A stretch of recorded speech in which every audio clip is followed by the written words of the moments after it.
ٹھیک ہے بھائی، زلزلے کا مطلب کیا ہوتا ہے؟ زمین کا ہلنا. ٹھیک ہے، تو زمین ضروری تو نہیں ہے فطرتی جو نیم ہے ان کی وجہ سے ہلے. جب ہم زور زور سے پیر پٹک رہے ہیں اور بہت سارے لوگ چل رہے ہیں تو ایسا لگ رہا ہے کہ معلوم زلزلہ آ رہا ہے. ٹھیک ہے، لے رہے ہیں پہاڑ انگڑائیاں، ہے نا. غرض یہ ہے کہ ہر طرف کیا ہے، ہر کوئی چاہتا ہے کہ ہم آزاد ہوں، ہے نا. ہمیں انقلاب، مطلب سب لوگ انقلاب کر رہے ہیں، سب آزادی چاہتے ہیں، سب ایک جٹ ہو چکے ہیں. مطلب جو جاندار چیزیں وہ تو ہیں ہی، بے جان چیزیں بھی ساتھ میں آ گئی ہیں. ٹھیک ہے، نیکسٹ پڑھتے ہیں. سلگ اٹھی ہیں انتقام کی آگ، برف کی چوٹیاں دہکتی ہیں، ظلم اور جبر کے اندھیرے میں سینکڑوں بجلیاں چمکتی ہیں. اب دیکھیں یہاں کیا کہنا چاہ رہے ہیں، یہاں کہہ رہے ہیں انتقام. انتقام مطلب بدلہ، بدلے کی آگ جو ہے وہ کیا ہے، سلگ اٹھی ہے، جل اٹھی ہے. ٹھیک ہے، اب جب آگ اٹھے گی، لوگوں کے سینے میں ایک آگ لگ چکی ہے. ٹھیک ہے، اس آگ کی گرمی سے، ہے نا، اس آگ کی دہک سے کیا ہو گیا ہے، برف کی جو چوٹیاں ہیں نا وہ بھی پگھل گئی ہیں، وہ بھی جلنے لگی ہیں، وہ بھی دہک اٹھی ہیں. ٹھیک ہے، تو کہتے ہیں اب جو یہ ظلم اور جبر کر رہے تھے نا انگریز، ہے نا، جو یہ سرمایہ دارہ نظام چلا رہے تھے، استحصال کر رہے تھے غریب مظلوم مزدوروں کا، ہے نا، ان پہ ظلم اور زیادتیاں ہو رہی تھیں، ہے نا. اس اندھیرے میں اب کیا ہے، سینکڑوں بجلیاں چمک اٹھی ہیں، ہے نا. یعنی اب بجلی جو اٹھی ہے، بجلی کا کیا مطلب ہے، یہاں لوگ جاگ اٹھے ہیں. اب ان کے دل میں جذبہ آ چکا ہے کہ اب ہم آزادی لے کے رہیں گے اور اب ہم کوئی بھی غلط کام اپنے ساتھ ناانصافی نہیں ہونے دیں گے. آ رہی ہے بات سمجھ میں؟ چلیے آگے چلتے ہیں. جن کو کچلا گیا ہے صدیوں سے، آج تک ان کے دل دھڑکتے ہیں، زندگی کے بجھے ہوئے شعلے ایک نئی شان سے بھڑکتے ہیں.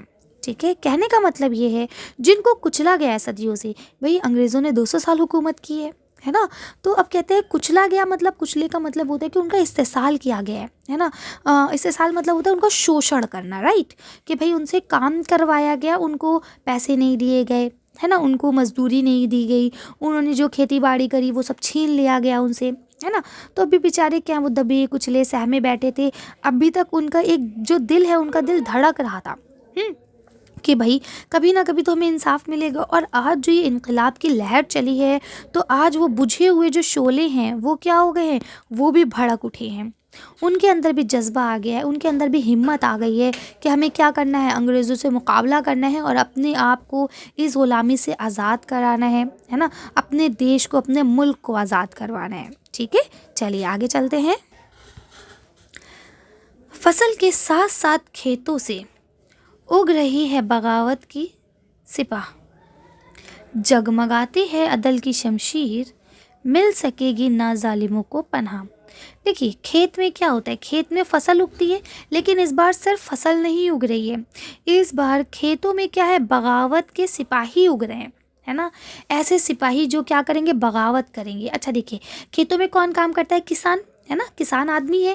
تو یعنی یہاں پہ جو وہ سپاہی ہیں وہ کون ہے، وہی کسان ہیں آپ کے. ٹھیک ہے، اب کیا ہے، عدل مطلب ہوتا ہے انصاف، ہے نا. جگمگاتی ہے عدل کی شمشیر، شمشیر مطلب ہوتا ہے تلوار.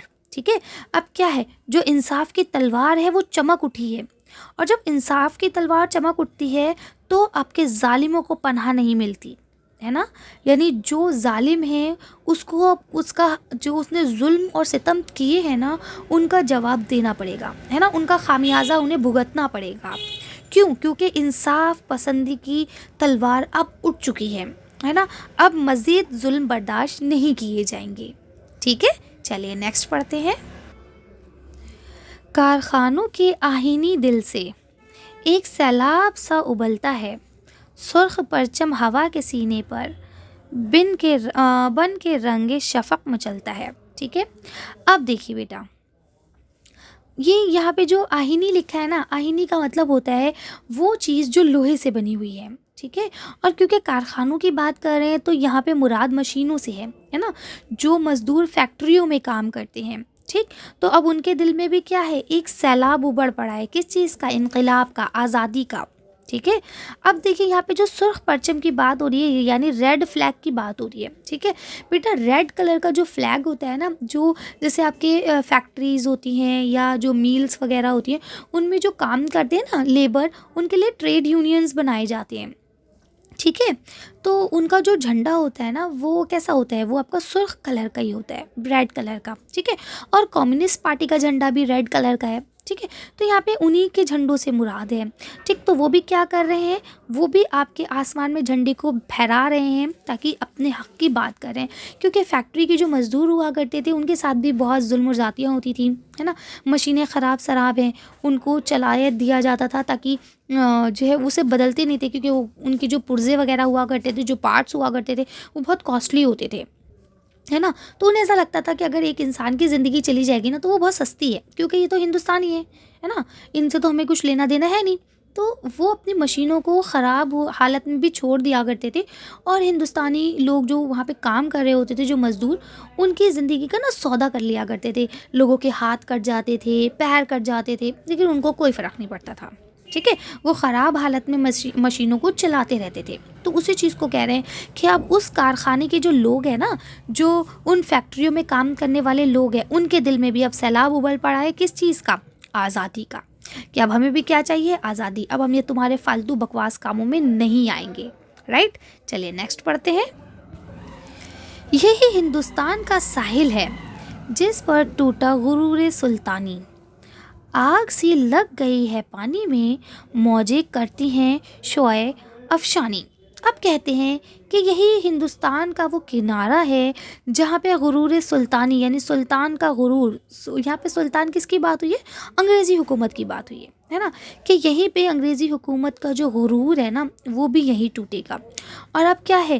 آگ لگ گئی ہے کس میں؟ پانی میں, یعنی ذرے ذرے میں ایک انقلاب برپا ہو گیا. دیکھیے سب سے پہلے 1857 میں جنگ ہم نے کی تھی, ٹھیک, لیکن اس میں کچھ بغاوت ہوئی, ہم کہہ سکتے ہیں ہمارا نصیب خراب تھا, جو بھی سمجھ لیجیے A to Z. ہم انگریزوں سے جیتنے کے بعد ہار گئے, ہے نا. پہلے ہم جیتے لیکن پھر ہم ہار گئے. ٹھیک. اب جب ہم ہار گئے تو اس کے بعد نا لوگوں نے اتنی زیادہ ہمت نہیں دکھائی, کیونکہ بہت زیادہ لوگ ڈر گئے تھے, سہمے ہوئے تھے. لیکن پھر ہمارے کچھ ایسے رہنما آئے جنہوں نے کہا نہیں, ہمیں اپنی آزادی چاہیے ہے اور آزادی ہم لے کے رہیں گے, ہے نا. اس کے بعد لوگوں کے دل میں جذبہ آیا اور انہوں نے آزادی کی مانگ کی, اور فائنلی ہمیں 1947 میں آزادی مل بھی گئی. ٹھیک ہے. چلیے آگے چلتے ہیں. بعد باں کھل گئے بغاوت کے, بمبئی کے جہازیوں کو سلام, جو شہنشاہیت سے ٹکرائے ایسے جاباز غازیوں کو سلام. ٹھیک ہے.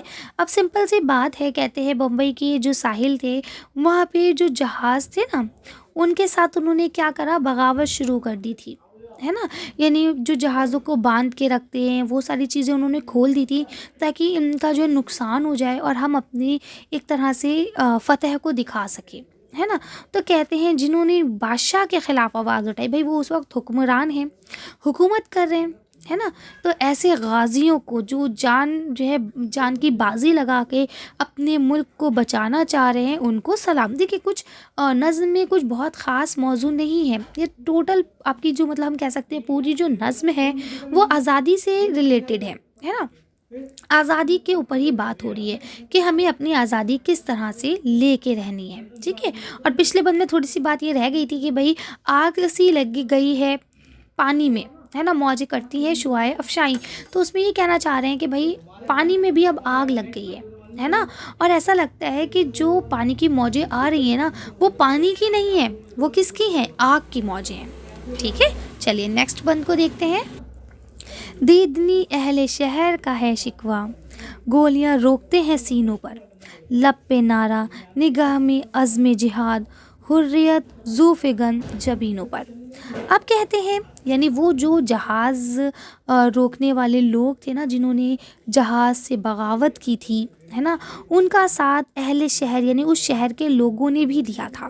ٹھیک ہے. گولیاں روکتے تھے سینوں پر کا مطلب ہوتا ہے کہ سینوں پر گولیاں کھاتے تھے, ہے نا. اگر انگریزی فوج گولیاں چلاتی تھی تو وہ بھاگتے نہیں تھے, وہ ڈٹ کر اس کا مقابلہ کرتے تھے اور سینوں پہ گولیاں کھاتے تھے. اور گولی کھانے کے باوجود لب پہ صرف ایک ہی نعرہ ہوتا تھا, کس کا؟ انقلاب زندہ باد, ہے نا. نگاہ میں عزم جہاد یعنی پکا ارادہ تھا. عزم کا مطلب کیا ہوتا ہے بیٹا؟ پکا ارادہ. ٹھیک ہے, بالکل پختہ ارادہ. کس کا؟ آزادی کا. ٹھیک ہے، گولی کھا رہے ہیں، ڈنڈے کھا رہے ہیں، کچھ بھی کر رہے ہیں A to Z، لیکن کیا چاہیے؟ آزادی چاہیے، ٹھیک ہے۔